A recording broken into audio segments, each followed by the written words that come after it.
eu tive poliomielite bebê, né? Eu comecei a andar com 9 meses de idade, aí em determinado momento eu já estava com uns 11. Minha mãe descreve assim, que eu parecia que tinha desmoronado um saco de batata. Eu estava até de pé e aí perdi a força completamente das pernas e aí é uma febre muito alta, então corre para o pronto-socorro, aquele negócio todo. E demoraram a dar o diagnóstico porque eu tinha sido vacinada. Até na minha história lá no prontuário consta que eu não tomei a terceira dose, mas aí foi hospital, UTI, esses procedimentos imediatos, né? Até que alguém sugerisse, pode ser pólio. E realmente teve mais criança na cidade, não é aqui em Brasília não, foi em Goiânia. É bem chocante, né? E aí passou essa fase aguda, aí a gente veio para ser acompanhado no SARA. E a gente não morava aqui, então os outros filhos ficavam lá. Então eu tinha rotina aqui de fisioterapia, atividade com água adaptada para a idade, tinha todo o acompanhamento da oficina ortopédica, que é um trabalho super interessante, porque as órteses que são colocadas nas pernas, as bengalas, elas foram mudando, evoluindo muito. Esse setor aqui na Rede SARA é uma coisa fenomenal. E eu ia crescendo e eles iam ajustando. E tinha uns ajustes que não tinham a ver com crescimento, tinha uns ajustes que tinham a ver com a vida. Eu não podia usar sapato, porque era uma botinha presa no próprio aparelho, né? E aí minha mãe cortava para aparecer a meia. Então ela comprava meias fenomenais para poder aparecer a meia. Em determinado momento apareceram as órteses que eu podia calçar sapato. Então, eu era criança, depois eu fiquei adolescente, depois eu fiquei adulta, então eu queria usar sapato conforme a moda. Só que eu calçava 31, 32 e não tinha, só tinha sapato infantil. Então, aí o tempo passou e meu pé chegou em 33, eu podia comprar sapato. Aí eu fiz 15 anos. O SARA fez uma órtese que podia calçar salto para festa. Num determinado momento eu passei a ter escoliose.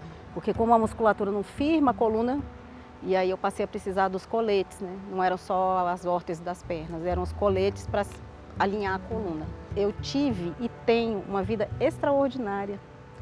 Então, são milhões de limitações todos os dias, em todas as fases da minha vida, em todas. Mas o peso que elas têm não é um peso paralisante. Então, a primeira recordação que eu tenho de dificuldade, eu estudava num jardim de infância da 308 aqui em Brasília, e eu lembro que era hora do recreio e as meninas iam brincar de roda. Eu só sei que a lembrança que eu tenho é estar na roda, porque minha mãe estava me segurando aqui e ela foi e eu fiquei com as mãos soltas, então eu rodei a roda. Entendeu? Essa é a primeira lembrança que eu tenho de uma dificuldade, uma coisa que eu pensei que não, naquele momento não vi como fazer, na minha cabeça de criança, né? Mas de repente eu estava ali na roda e minha mãe ia todo dia na hora do recreio. Então assim,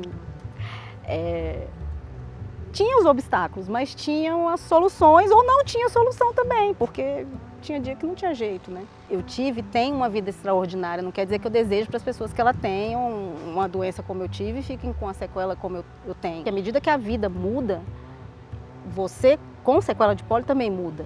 Então, digamos assim, que eu fiquei mais deficiente. Minha cabeça minha cabeça ficou mais livre, mas meu corpo ficou mais deficiente, porque eu andei de muleta 25 anos, isso tem um custo. E os meus 2 ombros ficaram muito machucados, com o tendão arrebentado. E eu tive uma queda em 2015 na rua, e aí machucou muito e eu tive que operar esse ombro. E cada vez que isso acontece, eu mudo, eu sou outra pessoa depois, que eu tenho que me ajustar para um monte de coisa. Eu dirigia, andava sozinha, eu tive um filho e eu cuidei do meu menino, tudo. Mas assim, hoje em dia, se eu tivesse um filho hoje, eu teria muito mais dificuldades para cuidar do que quando ele nasceu, 13 anos atrás. E aí eu tenho que me adaptar. E o recurso da cadeira motorizada, da cadeira de rodas motorizada, é fantástico. É igual colocar 2 asas nas suas costas, mas isso tem custos, tem um preço. Então, cada etapa, a dificuldade está aumentando. E eu estou envelhecendo, como todas as outras pessoas.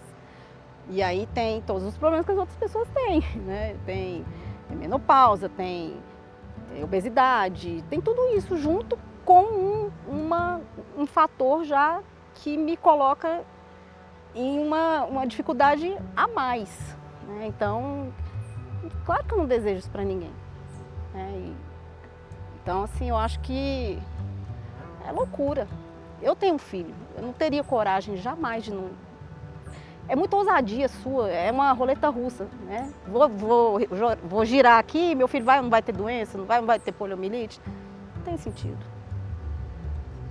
E é uma propagação infernal, né?